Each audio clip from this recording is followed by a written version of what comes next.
1 Raja-Raja 18 ayat 30 sampai 39. Kalau saudara sudah dapat, katakan luar biasa. Luar biasa. Kita baca bersama-sama 3, 2, 1. Kata Elia kepada seluruh rakyat itu, datanglah dekat kepadaku. Maka mendekatlah seluruh rakyat itu kepadanya. Lalu ia memperbaiki mesbah Tuhan yang telah diruntuhkan itu. Kemudian Elia mengambil 12 batu menurut jumlah suku keturunan Yakub. Kepada Yakub ini telah datang firman Tuhan, engkau akan bernama Israel. Ia memberikan batu-batu itu menjadi mesbah demi nama Tuhan, dan membuat satu pagar sekeliling mesbah itu yang dapat memuat 2 sukat benih. Ia menyusun kayu api pemotong lembu itu dan menaruh potongan-potongannya di atas kayu api itu. Sesudah itu ia berkata, penuhilah 4 buyung dengan air dan tuangkanlah ke atas korban bakaran dan ke atas kayu api itu. Kemudian katanya, buatlah begitu untuk kedua kalinya, dan mereka berbuat begitu untuk kedua kalinya. Kemudian katanya, buatlah begitu untuk ketiga kalinya, dan mereka berbuat begitu untuk ketiga kalinya, sehingga air mengalir sekeliling mesbah itu, bahkan parit itu pun penuh dengan air. Kemudian pada waktu mempersembahkan korban petang, tampillah Nabi Elia dan berkata, ya Tuhan Allah Abraham, Ishak dan Israel, pada hari ini biarlah diketahui orang bahwa Engkau Allah di tengah-tengah Israel, dan bahwa aku ini hamba-Mu, dan bahwa atas firman-Mu akan melakukan segala perkara ini. Jawablah aku ya Tuhan, jawablah aku, supaya bangsa ini mengetahui bahwa Engkau Allah ya Tuhan, dan Engkau yang membuat hati mereka tobat kembali. Lalu Tuhan menyatakan habis korban bakaran, kayu api, batu dan tanah itu, bahkan air yang dalam pagar itu habis dijilatnya. Ketika seluruh rakyat itu melihat kejadian itu, sujudlah mereka serta berkata, Tuhan dialah Allah, Tuhan dialah Allah. Amin. Silakan duduk kembali, Bapak Ibu Saudara-saudara. Pagi ini saya ingin berkhotbah dengan judul kunci pemulihan di masa krisis COVID-19. Nah, Bapak Ibu Saudara-saudara, krisis oleh karena COVID-19 ini luar biasa. Pemerintah dunia sendiri kelabakan dengan COVID ini. Ya, mereka tidak tahu harus berbuat apa. Ya, mereka bingung untuk mencari solusi karena memang yang dihadapi oleh dunia ini adalah sesuatu yang dapat dikatakan tidak kelihatan. Ya, saudara tidak tahu pagi ini saya datang dari mana, bawa virus atau tidak kan? Bisa saja saya bawa. Ya, saya juga tidak tahu, mungkin ada jemaat yang bawa dan hari ini kita bagi-bagi virus ya. Karena saudara-saudara, ini sesuatu yang begitu mengerikan. Tapi saya lihat luar biasa, tapi saya malu pakai masker tadi juga. Saudara-saudara begitu beriman sampai sudah tidak pakai masker. Amin. Ya, puji Tuhan. Ya, kita tidak bermungkin ada COVID. Tapi kita tahu bahwa Allah yang ada pada kita lebih besar. Proses harus dilakukan. Itu karena pemerintah adalah wakil Allah. Kita harus taat kepada pemerintah. Tetapi dalam menjalani semua situasi yang sulit ini, Bapak Ibu Saudara-saudara, kita tahu bahwa Tuhan kita adalah Tuhan yang menyertai kita. Amin. Tuhan kita adalah Tuhan yang besar, Tuhan yang luar biasa. Dan itu jangan putus asa. Amin. Saya tidak tahu Bapak Ibu Saudara-saudara datang pagi ini dengan masalah apa, tapi yang saya tahu bahwa Tuhan kita adalah Tuhan yang baik. Amin. Tuhan kita adalah Tuhan yang dahsyat. Tuhan kita adalah Tuhan yang luar biasa. Tuhan kita adalah Tuhan yang mencipta sampai saat ini. Yang penting kita sungguh-sungguh percaya. Jangan kecewa. Terus maju di dalam Tuhan. Amin. Jangan baru kecewa sedikit sudah mau bunuh diri. Sama seperti saya baca cerita lucu tentang Ungke, saudara-saudara ya. Dia punya pacar kasih putus dia. Jadi dia putus asa, kecewa, mau bunuh diri. Jadi dia naik ke pohon, kemudian dia mau dengan tali dia mau bunuh diri. Pas dia mau bunuh diri, Allah lewat. Kamu lihat ke atas Allah ini, dia mengenai di atas pohon, mau bikin apa? Kita ini anak putus asa, kita mau bunuh diri. Tapi dia mau bunuh diri itu karena ikat di pinggang. Dia bilang, nggak bikin gampang, kita coba ikat di leher, sakit tahu. Mau bunuh diri itu nggak mau sakit ini. Nah, Tuhan mau supaya apapun terjadi kita terus percaya kepada Dia. Karena Dia adalah Allah yang baik. Dia adalah Allah yang tidak pernah menyerah. Ya, kita belajar dari Elia. Kalau kita baca Alkitab dengan baik dalam Perjanjian Lama secara khusus, apabila ada semacam peperangan, itu sebenarnya situasi yang dimana dibutuhkan saudara-saudara kesadaran bahwa itu adalah peperangan antara Allah dan kuasa-kuasa kegelapan, Allah dan ilah-ilah yang ada. Ya, itu sebabnya Bapak Ibu saudara-saudara, Elia tahu bahwa untuk membawa orang kembali kepada Allah, maka orang harus melihat bahwa Allah yang disembah oleh Elia itu Allah yang berbeda.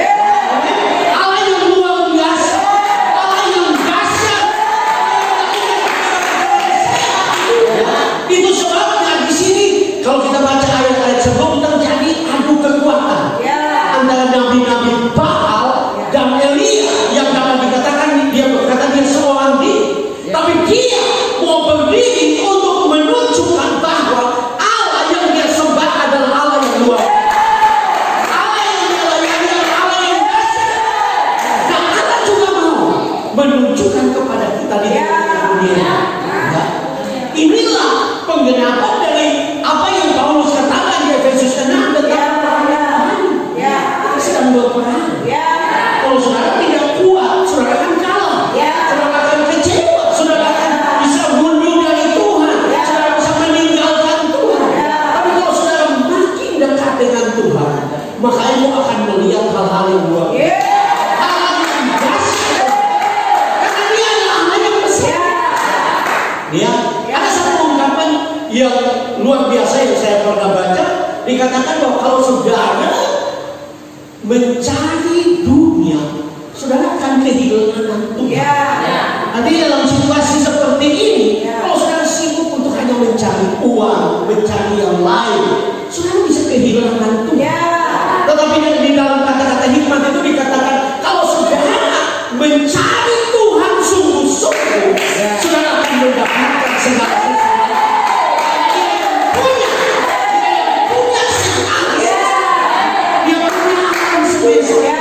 Yang punya kekayaan bangsa. Nah, Bapak Ibu saudara, ada dua hal yang kita bisa belajar kunci pemulihan di masa krisis COVID-19. Yang pertama adalah di mana Tuhan mau supaya kita memperbaiki mesbah. Ya, di sini dikatakan ayat yang tadi kita baca, Elia mengambil keputusan untuk memperbaiki mesbah. Ya, dia mengambil 12 batu. Itu adalah gambaran dari 12 suku Israel, yang menyembah Allah, dan dia membuat mesbah. Ini adalah gambaran di mana dia memperbaiki mesbah. Dan mesbah adalah sesuatu yang penting. Di dalam Perjanjian Lama, kalau Bapak Ibu sudah baca dengan baik, Bapak Ibu sudah akan menemukan dimulai dari Kejadian pasal 12. Waktu Abraham dipanggil dari Ur Kasdim, Alkitab mengatakan dia membangun mesbah. Dia mulai membangun mesbah. Saya pernah membaca buku yang ditulis oleh Ron Ox. Di situ dengan jelas judulnya adalah Gerakan Pentakosta Mengalami Krisis. Dan dia menunjukkan bahwa kalau dirunut dari Perjanjian Lama, orang-orang yang luar biasa seperti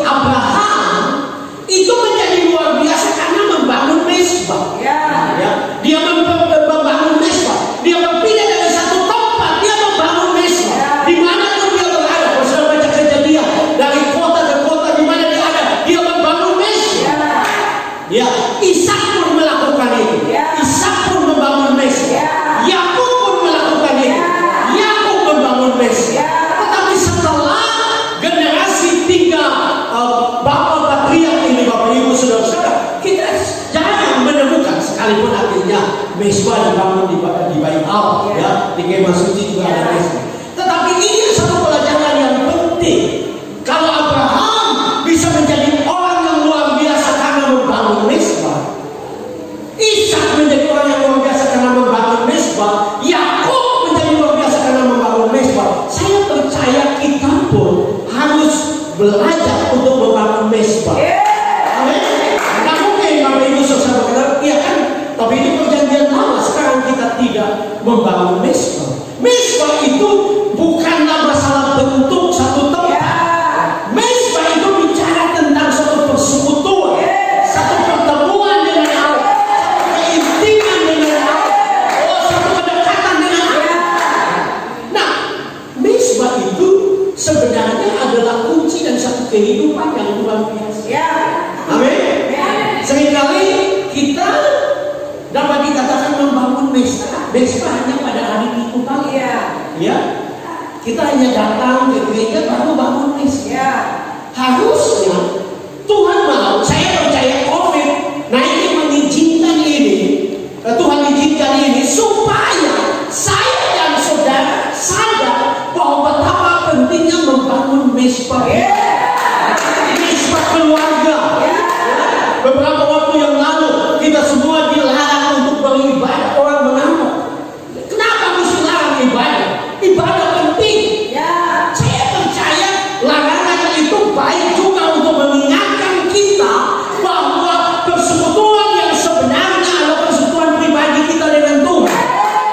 Di rumah kita, di tempat di mana kita berada. Nah, saya bicara begini Bapak Ibu Saudara, karena saya sendiri mengalami itu. Ya, saya 2019 keluar dari Jailolo dan saya tidak jadi gembala. Dan Tuhan mengizinkan banyak hal. Tetapi saya bersyukur kepada Tuhan karena saya melihat bahwa Tuhan mengizinkan itu supaya saya betul-betul membangun mesbah. Ya, mesbah pribadi, mesbah keluarga. Ya. Karena seringkali dalam kesibukan kita hanya meluangkan waktu hanya sedikit saja. Yang lebih repot dunia sekarang sudah begitu canggih, kita bangun tidur bukan ingat Tuhan, ingat HP. Iya kan? Kita langsung buka HP. Padahal Tuhan mau supaya kita memulai setiap hari dengan bersekutu. Amin. Membangun mesbah. Saya ingat perkataan seorang dosen saya. Dia berkata bahwa kebangunan rohani yang sebenarnya itu bukan di gedung gereja, bukan waktu kebangunan rohani, bukan waktu ada KKR. Kebangunan rohani yang sebenarnya adalah setiap kita membangun mesbah. Kesempatan hidup kita, kesempatan diri kita, keluarga kita, pergumulan kita bangun mesbah. Nah, saya bersyukur kepada Tuhan. Tuhan izinkan ini sehingga saya kembali. Karena begini, saya adalah orang yang belajar untuk cinta Tuhan dari SMP. Ya, jatuh bangun, pernah mundur. Ya, tapi waktu saya cinta Tuhan itu, saya setiap hari itu baca Alkitab itu 5 pasal. Ya, kemudian waktu saya masuk sekolah teologi di Malang, Bapak Ibu Saudara, saya baca tiap hari itu 3 pasal. Tapi kemudian karena sibuk pelayanan jadi dosen KKR di mana-mana, mulai jarang baca rutin ya, untuk baca rutin. Dan saya ingat, ya, saya waktu ada di sekolah teologi, saya selesai 3 kali baca dari Kejadian sampai Wahyu. Ya, saya baca Alkitab. Nah, saya cerita ini bukan saya lebih rohani dari saya lebih muda.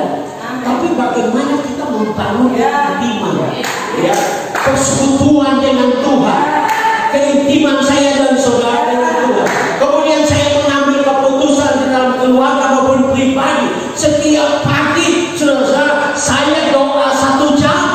Karena Yesus berkata, tak sanggupkah kamu berjaga 1 jam? Saya percaya Yesus tidak kebetulan bicara 1 jam. 1 jam adalah waktu yang Tuhan mau supaya kita kuat. Kalau saudara mulai belajar membangun mesbah, mungkin kau berkata Pak Pendeta, tapi saya tidak pandai berdoa. Saya mau katakan kepada saudara, saudara tidak perlu pandai berdoa karena Tuhan Maha Tahu. Amin. Tuhan melihat hati.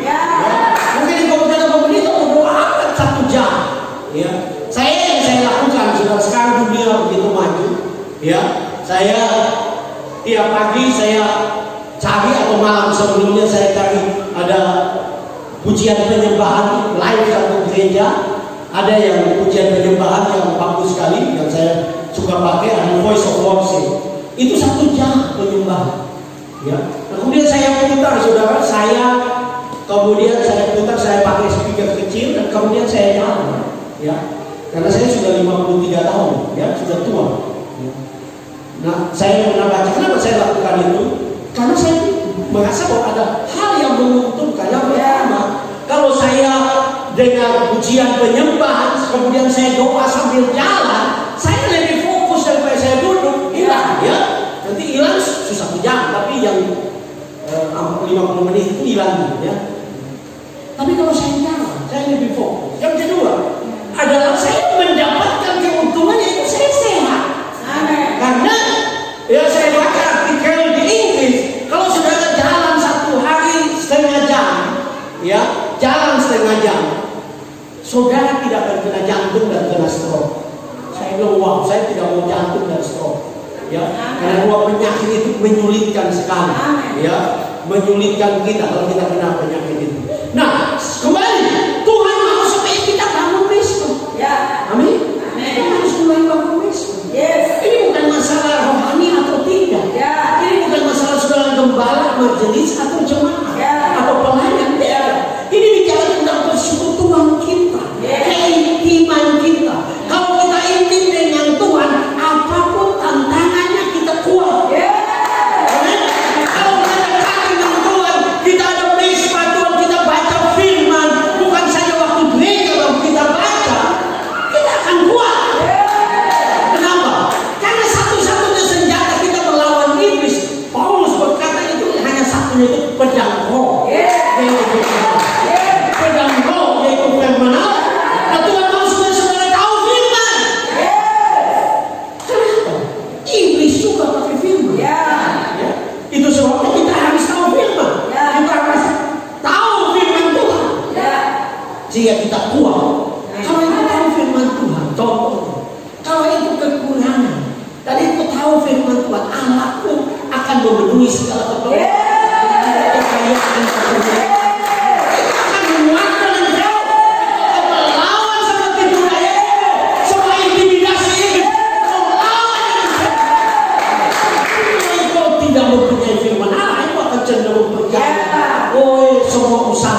Sulit, semua bisnis sulit, banyak orang di PHK, saudara mulai terintimidasi. Tapi kalau saudara punya firman Allah, engkau akan melihat perbuatan Tuhan yang nyata. Ya.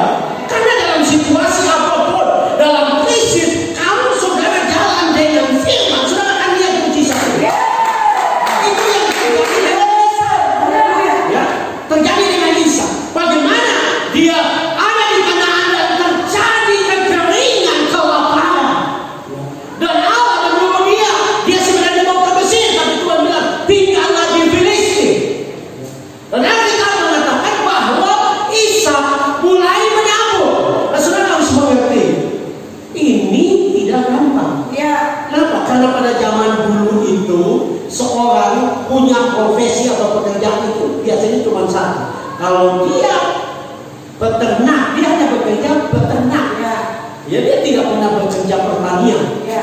Nah, Isa ini peternak. Dia bukan petani. Ya. Dia peternak. Itu sebabnya waktu mereka ada di Goshen di Mesir pun, mereka cari tempat untuk peternakan. Karena orang Mesir tidak suka dengan peternak. Ya. Nah, dalam situasi seperti itu Alkitab mengatakan masih musim kering, kekeringan masih terjadi, tapi Isa menabur dan dia menuai 100 kali. Kenapa? Karena dia dengar firman itu. Tuhan bilang tinggal di situ, dia tinggal. Tuhan suruh dia tabur, dia tabur. Dan waktu dia tabur, dia setia. Dia menuai 100 kali. Alkitab mengatakan bahwa bahkan dia kian lama kian kaya. Artinya dalam situasi krisis bukan akhir dari segala sesuatu. Situasi krisis justru waktu kita cari Tuhan.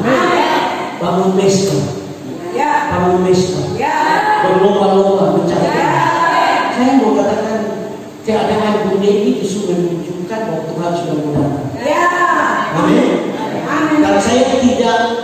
negatif. Saya belajar untuk selalu positif. Tetapi saudara, firman Allah menyatakan bahwa dunia akan makin hari makin sulit, makin jahat. Artinya kunci untuk kita kuat itu cuma dekat dengan Amin. Mampu menghadapi masalah rumah tangga, masalah suami, masalah pekerjaan, ekonomi itu hanya dekat kepada Amin. Kita bangun besok. Biasakan diri setiap pagi berdoa, menyembah Tuhan. Saya lihat ada banyak orang yang COVID ini bikin semua film Korea habis. Karena nonton bisa berjam-jam, karena nggak bisa kemana-mana. Harusnya lebih cinta Tuhan. Amin. Saya sekarang bisa cerita ini bukan kesombongan, karena saya juga. Saya komitmen untuk tiap hari baca Alkitab 1 jam. Karena saya baca satu artikel, dia bilang kalau saudara membaca satu hari 1 jam, dalam waktu 71 jam sudah selesai. Kalau saudara 1 jam sudah hanya membutuhkan 2 bulan lebih, sudah selesai. Kan 1 bulan 3 bulan, 60, jadi sekitar tanggal 11, 12 sudah selesai. Dan saya sudah coba itu. Puji Tuhan, sekarang saya sudah 11 kali membaca. Saya sudah membaca. Apakah ada bolong? Tapi saya belajar untuk kembali, karena hanya dengan komitmen untuk dekat dengan Kalau kita dekat dengan Tuhan, dengan firman Allah, saya tadi mengatakan ini waktunya Yesus. Yang Yesus katakan manusia tidak hidup dari roti tapi dari firman. Manusia tidak hidup dari roti saja. Adik saudara bertemu, maka firman Allah itu menghadapi setiap masalah. Kenapa? Karena saudara di dalam Tuhan penuh dengan tantangan. Tadi awal saya sudah katakan ini adalah satu peperangan. Satu peperangan di mana kita hanya bisa menang, kita hanya bisa keluar sebagai pemenang. Tapi kita hidup dengan Tuhan, kita dekat dengan Tuhan. Saya teringat akan satu kisah yang saya pernah baca, kejadian nyata. Memang ini puluhan tahun yang lalu, masih ada banyak suku kanibal, juga termasuk di Thailand. Dan singkat cerita ada seorang misionaris yang pergi ke sana. Dia pergi ke pedalaman dan dia ditangkap. Dan kebiasaan dari mereka sebelum mereka makan, mereka ada kekuatan. Nah mereka lihat ini orang bule, mereka pikir pasti dia jago itu, Tapi coba dulu, karena mereka rasa mereka lebih hebat. Jadi singkat cerita mereka membuat penyembahan api unggun. Kemudian mereka kumpul, mereka penyembahan. Dan kepala sukunya mulai melakukan ritual penyembahan. Dan dia mulai penyembahan. Dan tahu gak saudara, dia waktu melakukan penyembahan, dia mulai terangkat dari tanah. Terangkat tinggi, dan semua anggota sukunya bertepuk tangan. Karena mereka anggap itu luar biasa. Dia duduk tapi bisa terangkat tinggi 3 meter di atas, dan semua bertepuk tangan. Dan mereka lihat kepada si misionaris ini, apa yang dilakukan. Dan si misionaris ini mulai angkat tangan dan menyembah Tuhan. Dan dia berkata, di dalam nama Yesus turun. Dan kepala suku itu jatuh. Dan semua kaget. Karena tidak ada pernah satu orang pun yang bisa menurunkan kepala suku. Karena Tuhan yang kita sembah, Tuhan yang amin. Kita akan roh yang ada pada kita.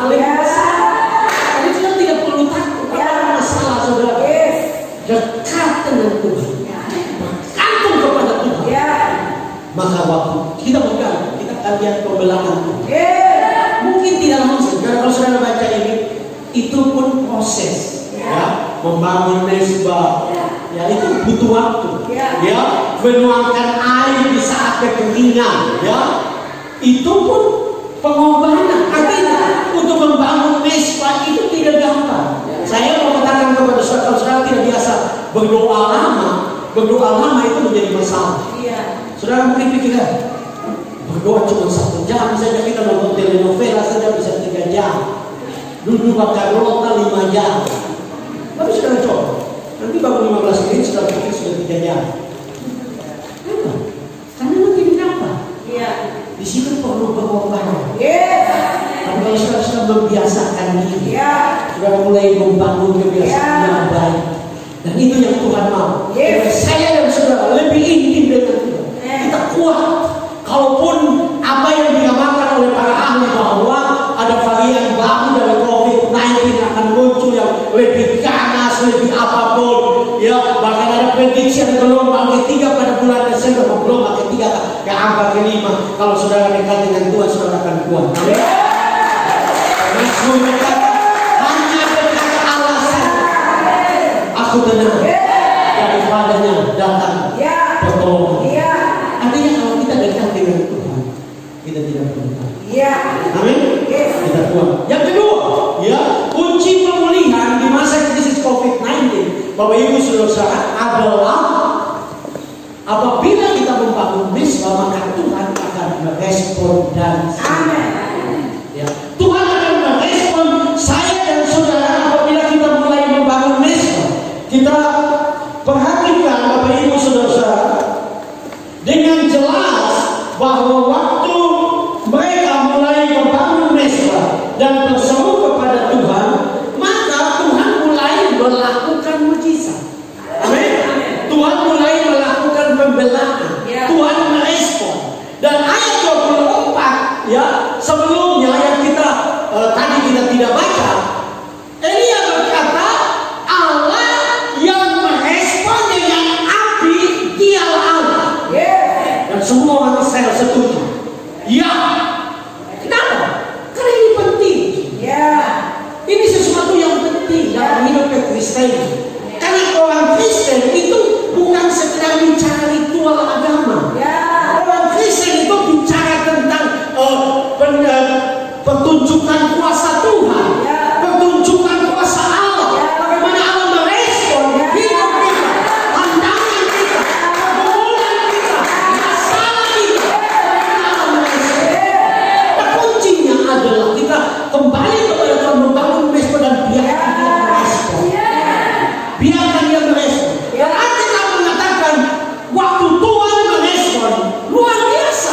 Api turun dan membakar semua, bahkan batu pun, tanah pun, air pun, semua korban habis terbakar. Ini bicara tentang pernyataan kuasa Tuhan, pernyataan kebesaran, pernyataan kemuliaan.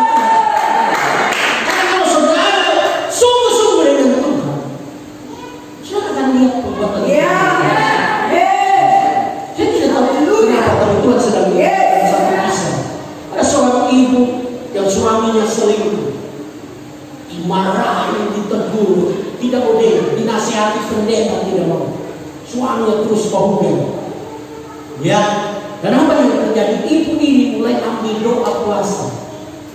Ambil doa puasa. Dan dia membaca firman. Ya. Dan satu kali suaminya kembali dengan otoritas dari Tuhan, dia tunjuk muka suami. Apa yang dipersatukan Allah tidak boleh dicatat.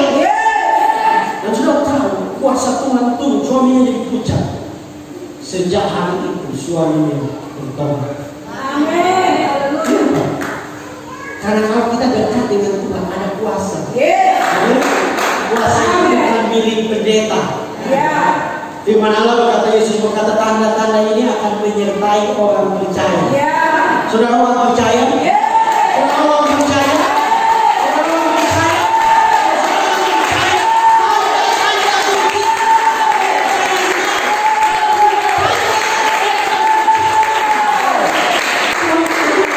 Melakukan mujizat, sudah akan merespon. Dan saudara akan kagum. Saudara baca tadi, langsung orang Israel berkata, berteriak, Tuhan dialah Allah. Tuhan dialah Allah. Saat-saat seperti ini dalam masa kesulitan dan COVID-19, Tuhan mau membuat atau menunjukkan kepada saudara bahwa saudara adalah pribadi yang berbeda. Engkau adalah orang pilihan Tuhan. Engkau adalah orang yang spesial. Engkau adalah orang yang diberkati.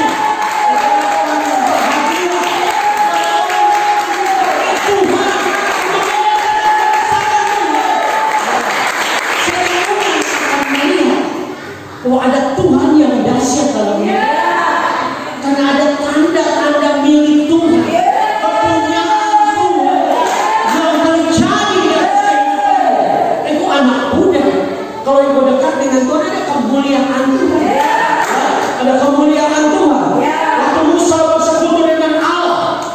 Di Gunung Muria waktu dia turun, Alkitab mengatakan bahwa mukanya penuh dengan kemuliaan cahaya. Sampai orang Israel takut, ya. Tetapi itu sementara. Tapi janji Tuhan bahwa kita akan berjalan dari kemuliaan kepada kemuliaan, dari kemuliaan dari mujizat.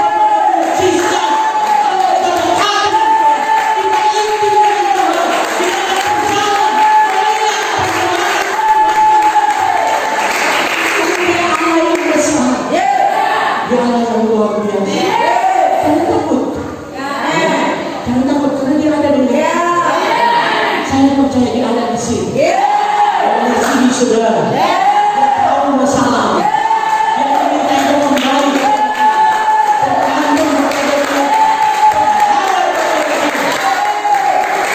Apapun, ya, tidak dapat menghalangi dia.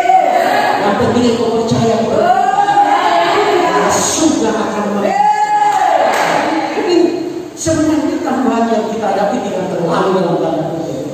Perhatikan sadar desa dan awet ini.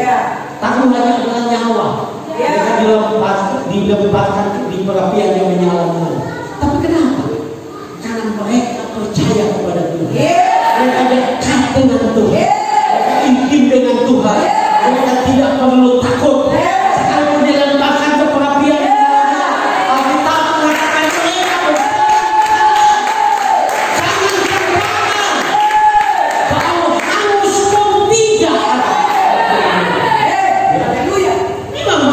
Alkitab mengatakan mereka berlewat lomba kegalauan. Tapi Alkitab mengatakan kita tidak tinggal. Kita cuma lewat. Cuma lewat.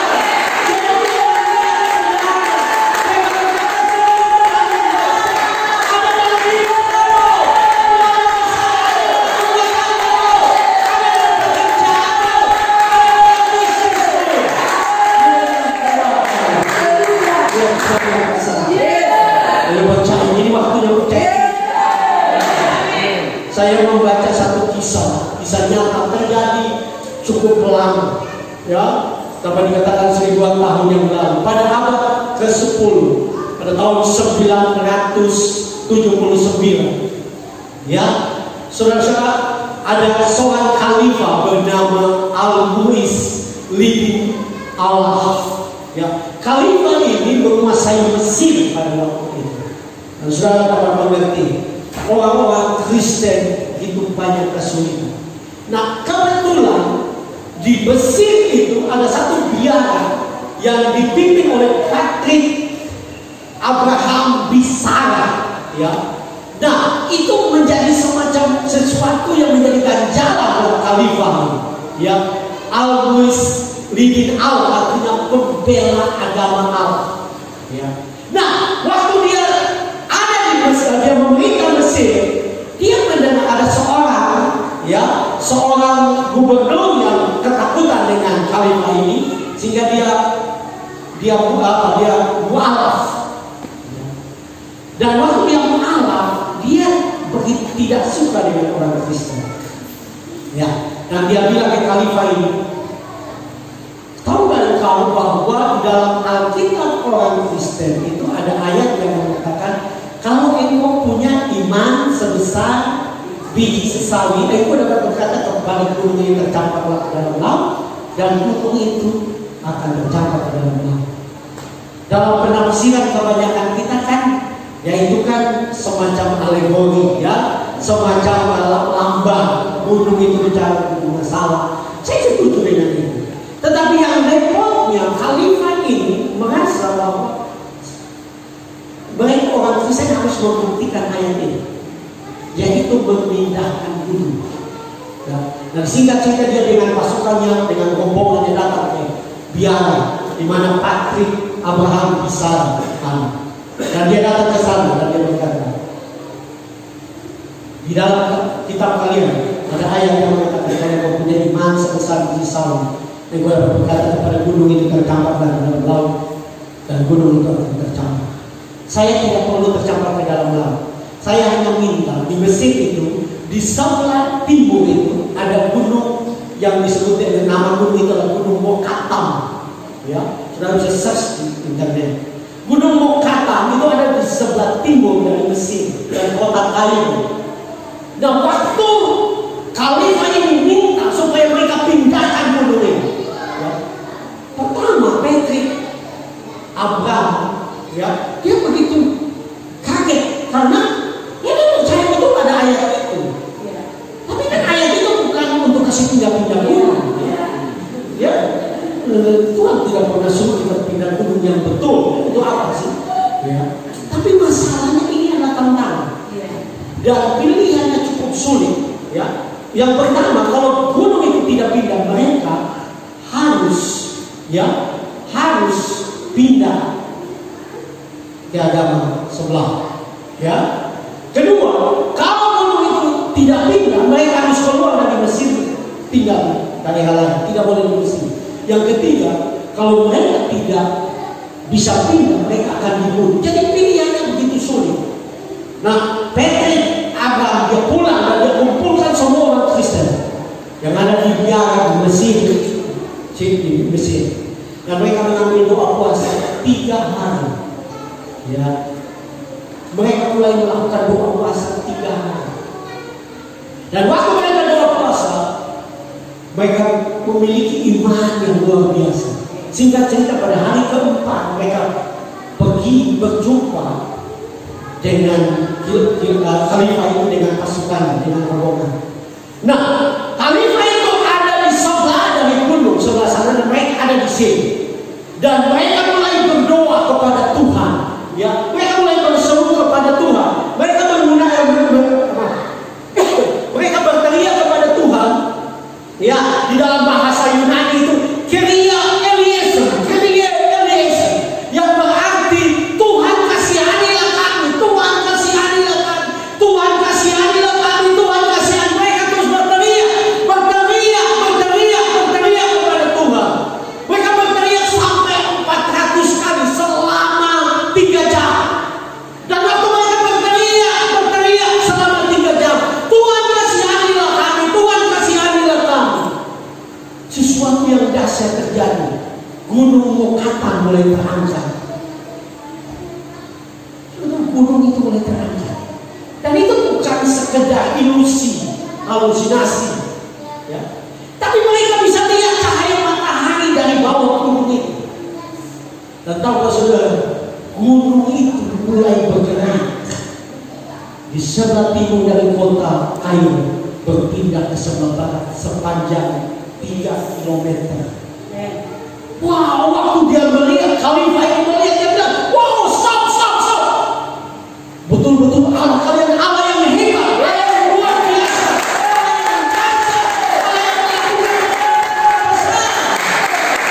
Dan singkat cerita, Khalifah ini menyerahkan diri untuk percaya kepada Tuhan. Dan menerima Yesus sebagai Tuhan dan pribadi. Namanya diganti menjadi Stefanus. Karena dia takut dia akan dibunuh, kemudian dia menyingkir ke padang gurun dan dia menjadi orang percaya. Saya mau katakan kepada saudara, Tuhan kita adalah Tuhan yang besar. Dia adalah Allah yang dahsyat. Dia adalah Allah yang luar biasa. Dia menunjukkan kemuliaan. Dia menunjukkan kemuliaan. Dia mau kita percaya mengenai